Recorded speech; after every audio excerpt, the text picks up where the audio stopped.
අපි දැන් ඉන්නේ history.edu.lk වෙබ්සයිට් එකේ. අපි බලමු මේකට ළමෙක් විදියට අලුතෙන් account එකක් හදාගෙන log වෙන්න කොහොමද කියලා. මේ history.edu.lk වෙබ්සයිට් එක ඔයාලා login කියන බටන් එක ක්ලික් කරාට පස්සේ තමයි ඔයා මෙන්න මේ විදියට login portal එකට එන්නේ.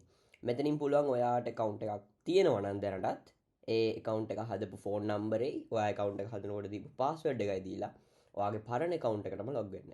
ඔයාට account එකක් නැත්නම් මෙතන පල්ලෙහාන් තියෙන create a new account එකෙන් ගිහිල්ලා sign up වෙන්න පුළුවන්. මෙතන මම දෙනවා ෆෝන් නම්බර් එකක්.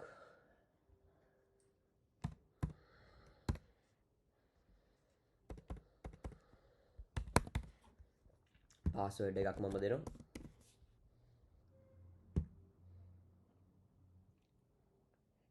create now දුන්නාට පස්සේ OTP එකක් එනවා. ඒ අපි දීපු නම්බරයට.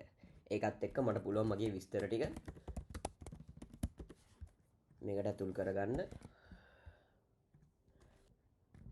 ඔයාගේ ෆෝන් නම්බර් එකට ආපු OTP එක මෙතනින් ඔයාලා ටයිප් කරගෙන වෙරිෆිකේෂන් එක කරගන්න පුළුවන්.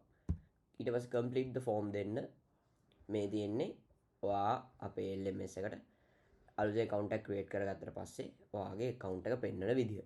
මෙතනින් ඔයාගේ නමත් එක්ක ඔයාගේ profile එක පෙන්වනවා. මෙතන ඔයාගේ profile එක ඔයා දාගත්ත විස්තර. මෙතනින් password change කරනවා වගේ දේවල් ඔයාට කරගන්න පුළුවන්. profile photo එකක් දාගන්න පුළුවන්. මේ වගේ විස්තර ඔයාට update කරගන්න අවශ්‍යතාවයක් තියෙනවා නම් එතන මේ ටික කරගන්න පුළුවන්.